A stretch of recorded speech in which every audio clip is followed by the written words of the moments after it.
Il existe une douleur dont tu ne parles à personne. Elle ne saigne pas, elle ne se voit pas, mais elle te suit partout.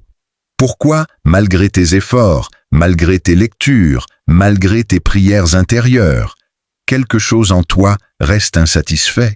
Et si je te disais que la guérison que tu cherches n'est pas celle que tu imagines? Gautama Bouddha n'a pas enseigné comment fuir la souffrance. Il a enseigné comment la traverser. Mais attention, la vérité qu'il a révélée renverse tout ce que l'on croit savoir sur la guérison. Reste jusqu'au bout, car ce que tu crois être le problème n'est peut-être pas le véritable obstacle. Aujourd'hui, nous n'allons pas simplement parler de spiritualité. Nous allons marcher à l'intérieur de toi. Et au milieu de ce voyage, une révélation changera complètement ta compréhension. Premier enseignement, la flèche que tu refuses de retirer. Imagine la scène comme si elle se déroulait maintenant, dans le silence de ton propre esprit. Une flèche traverse l'air et vient se loger en toi. La douleur est immédiate, brûlante, presque insupportable, et pourtant, au lieu de retirer la flèche, tu restes là, immobile, cherchant du regard celui qui l'a tiré, exigeant des explications, reconstruisant l'histoire, analysant l'angle, la distance, l'intention, comme si comprendre chaque détail allait apaiser la brûlure. Pendant ce temps, le poison se diffuse lentement, invisiblement, profondément. Gautama Bouddha utilisait cette parabole non pas pour parler d'une blessure physique, mais de ce que tu vis chaque jour. Une parole qui te blesse, un rejet, une trahison, un échec, une perte. La première flèche est l'événement lui-même. La seconde, plus subtile et souvent plus douloureuse, est celle que tu te lances en résistant intérieurement à ce qui est déjà arrivé. Pourquoi moi? Pourquoi maintenant? Pourquoi encore? Sens-tu comme ces questions, répétées en boucle, serrent ta poitrine, comme elles ravivent la scène encore et encore? La douleur initiale était peut-être brève, mais la résistance la prolonge indéfiniment. Observe ton esprit quand une émotion surgit. La colère monte et immédiatement tu veux la justifier ou la supprimer. La jalousie apparaît et tu te juges. La tristesse te traverse et tu cherches à la distraire. Rarement tu restes simplement là, présent, sans commentaire intérieur. Et si la vraie blessure n'était pas l'événement, mais le refus qu'il ait eu lieu, si la souffrance persistante venait moins de la flèche que de ton incapacité à accepter qu'elle est déjà plantée, il y a une tension presque imperceptible dans cette lutte, une contraction constante contre la réalité. Ressens-la maintenant, peut-être dans ton ventre, peut-être dans ta gorge. Que se passerait-il si, pour un instant seulement, tu cessais de discuter avec ce qui est, non pas pour approuver, non pas pour aimer, mais simplement pour voir. Voir la douleur comme une sensation. Voir la pensée comme une pensée. Voir la réaction comme un mouvement passager. C'est inconfortable, oui, car l'ego préfère l'analyse à la présence, l'accusation à l'acceptation, le contrôle à l'abandon. Pourtant, dans cet espace où tu observes sans intervenir, quelque chose commence déjà à se relâcher, presque imperceptiblement, comme si le poison perdait sa force dès l'instant où tu cesses d'y ajouter une seconde flèche. Deuxième enseignement, le piège invisible du contrôle. Tu avances dans la vie comme un architecte invisible, dessinant des plans silencieux pour les jours à venir, organisant mentalement les réactions des autres, imaginant des dialogues parfaits, des scénarios sans heurts, des relations stables, des succès durables, comme si l'existence était un théâtre dont tu pouvais écrire chaque scène. Et pourtant, à peine as-tu terminé un plan que la réalité le modifie, le bouscule, le contredit. Tu veux que les gens restent tels que tu les as connus, que l'amour ne change pas de forme, que ton corps conserve sa vigueur, que les moments de joie s'étirent indéfiniment, mais la vie, elle, ne signe aucun contrat de permanence. Gautama Bouddha appelait cela anicca, l'impermanence, non comme une idée philosophique abstraite, mais comme la texture même de l'existence. Tout naît, tout se transforme, tout disparaît. Et voici la tension. Si tout est mouvant, alors où cherches-tu ta stabilité? Dans le regard des autres? Dans ton statut social? Dans l'image que tu t'efforces de maintenir? Observe honnêtement. Combien d'énergie dépenses-tu pour protéger une version de toi-même que le temps modifiera de toute façon? Peut-être que ton anxiété ne vient pas de ce qui change, mais de ton refus que cela change. Respire un instant. Sens cette résistance subtile, cette crispation intérieure qui dit « Cela ne devrait pas évoluer ainsi ». Et si ce que tu appelles sécurité était en réalité une tentative désespérée de figer le flux? Imagine tenir de l'eau dans tes mains serrées. Plus tu presses, plus elle s'échappe. Le contrôle fonctionne de la même manière. Il promet la tranquillité, mais nourrit l'inquiétude, car il te place en guerre contre la nature même de la vie. À cet instant précis, sans penser au futur ni au passé, peux-tu permettre à l'expérience d'être exactement ce qu'elle est? Pas pour toujours, pas comme un engagement définitif, mais juste maintenant, dans ce souffle. Sens la légère détente qui apparaît lorsque tu cesses, ne serait-ce qu'un instant, d'imposer une direction aux événements. Il y a dans cet abandon temporaire une douceur inattendue, une ouverture presque fragile. Pourtant, quelque chose en toi hésite encore, comme si lâcher le contrôle signifiait perdre ton identité. Et si le véritable renversement n'était pas de mieux contrôler, mais de découvrir qu'il n'y avait jamais eu de contrôleur solide au centre? Troisième enseignement, la révélation qui bouleverse tout. Jusqu'à présent, tu as peut-être cru que guérir signifiait devenir plus fort, plus stable, plus maître de tes émotions, comme si la spiritualité était une forme raffinée de contrôle intérieur.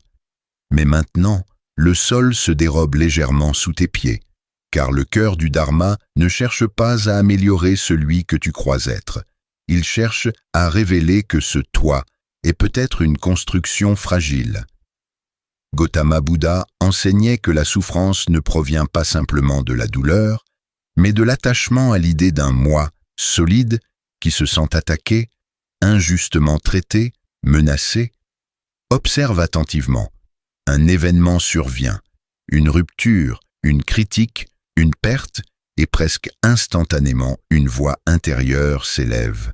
« Cela ne devrait pas m'arriver ». Cette phrase paraît anodine, mais elle crée une contraction profonde. Elle transforme une expérience en drame personnel. Deux êtres humains peuvent traverser la même épreuve. L'un se ferme, se rigidifie, se définit par la blessure. L'autre ressent pleinement la douleur, mais ne s'y enferme pas. Pourquoi? Parce que le second ne confond pas la tempête avec son identité. Il y a la pluie, il y a le vent, mais il n'y a pas ce récit constant qui répète « c'est moi qui souffre ». Et voici la révélation qui dérange. Tu n'es pas l'histoire que tu racontes à propos de ta douleur. Tu es ce qui perçoit cette histoire apparaître. Prends un instant pour sentir cela, non comme une idée, mais comme une expérience directe.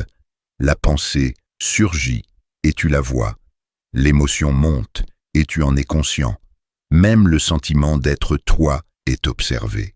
Qui est ce témoin silencieux? Si tu n'es pas la narration, si tu n'es pas la réaction, alors quelque chose d'immense s'ouvre, un espace où l'identité cesse d'être une prison. La guérison ne consisterait plus à réparer un personnage blessé, mais à reconnaître que ce personnage n'a jamais été le centre ultime de ton être. Sens le vertige que cela peut provoquer. Sans ton récit de souffrance, qui es-tu? Sans cette histoire répétée depuis des années, que reste-t-il? Peut-être une peur de disparaître, peut-être une liberté inattendue. Reste avec ce tremblement intérieur, sans chercher à le résoudre trop vite, car c'est précisément dans cet espace instable, avant que l'esprit ne reconstruise une nouvelle identité plus confortable, que la véritable compréhension commence à émerger. Quatrième enseignement, la douceur qui transforme. Il est possible de comprendre tout cela avec l'esprit, d'acquiescer intérieurement, de dire « oui, je vois », et pourtant de continuer à se traiter avec une dureté invisible, car le mental saisit vite, mais le cœur, lui, cicatrise lentement. Un jour, une femme brisée par la mort de son enfant vint implorer Gautama Bouddha de le ramener à la vie, et au lieu de lui offrir un discours sur l'impermanence, il lui demanda une chose simple et impossible, une graine de moutarde provenant d'une maison qui n'avait jamais connu la mort. Elle parcourut le village, frappa aux portes, écouta les récits, et partout elle découvrit la même vérité. La perte habitait chaque foyer, la douleur n'était pas une exception, mais une condition partagée. Peu à peu, quelque chose changea en elle. Sa souffrance, qui semblait unique et injuste, devint humaine, universelle. Elle n'était plus seule dans son chagrin. Et toi, lorsque tu traverses une épreuve, que fais-tu intérieurement? Te dis-tu que tu devrais être plus fort, plus spirituel, plus détaché? Te reproches-tu de pleurer encore, de trembler encore, de ne pas avoir compris plus vite? Il y a souvent une violence subtile dans la quête de guérison, celle de vouloir dépasser trop vite ce qui demande simplement à être accueilli. La compassion n'est pas une décoration morale, ce n'est pas un idéal abstrait, c'est une médecine active, une chaleur qui dissout les nœuds invisibles que l'auto-jugement resserre. Imagine poser ta main sur ta propre douleur, comme tu le ferais sur celle d'un enfant effrayé. Rien à corriger, rien à accélérer, juste une présence douce. Lorsque tu cesses de te battre contre toi-même, une énergie différente apparaît. Non pas explosive, mais stable, silencieuse, profondément réparatrice. La guérison intérieure n'a rien d'héroïque. Elle ressemble davantage à une neige fine qui tombe sans bruit et transforme le paysage sans le brusquer. Dans cette tendresse, quelque chose s'ouvre, un espace où tu peux être imparfait, vulnérable, en chemin, sans te condamner. Et pourtant, même cette douceur n'est pas la fin du voyage. Elle prépare simplement le terrain pour une découverte encore plus subtile, un passage presque invisible qui t'attend au-delà même de la compassion. Cinquième enseignement, ce qui n'a jamais été blessé. Ferme les yeux un instant, pas pour fuir le monde, mais pour revenir à ce qui précède le monde tel que tu le racontes. Il y a des pensées, oui, elles passent comme des nuages pressés, commentant, jugeant, comparant. Il y a des émotions, parfois lourdes, parfois lumineuses, elles montent et redescendent comme des vagues. Et pourtant, au milieu de ce mouvement, quelque chose ne bouge pas. Une présence silencieuse, avant la tristesse, avant la peur, avant même le mot « moi ». Reste là quelques secondes et observe. Cette présence est-elle blessée? Lorsque la colère surgit, est-ce la présence qui brûle ou seulement l'émotion qui traverse? Lorsque le chagrin serre la poitrine, est-ce la conscience elle-même qui se fissure ou simplement une sensation intense qui apparaît en elle?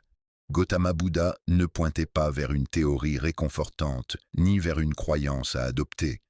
Il invitait à regarder directement, ici et maintenant, ce qui est déjà évident, mais rarement remarqué.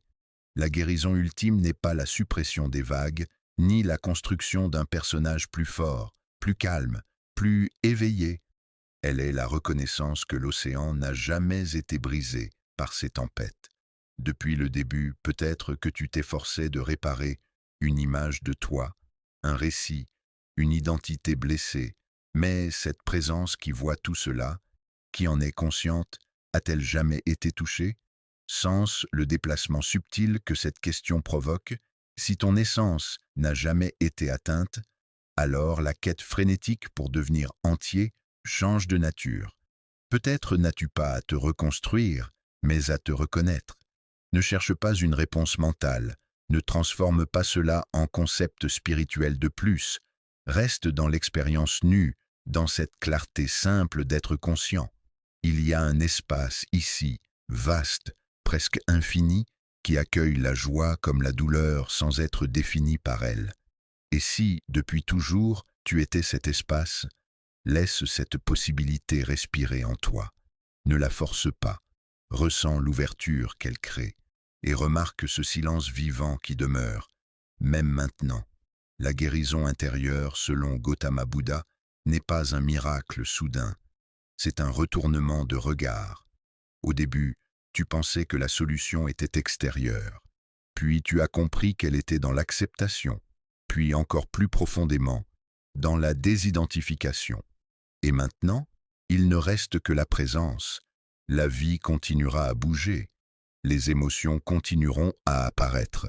Mais peut-être que quelque chose en toi est plus vaste que tout cela.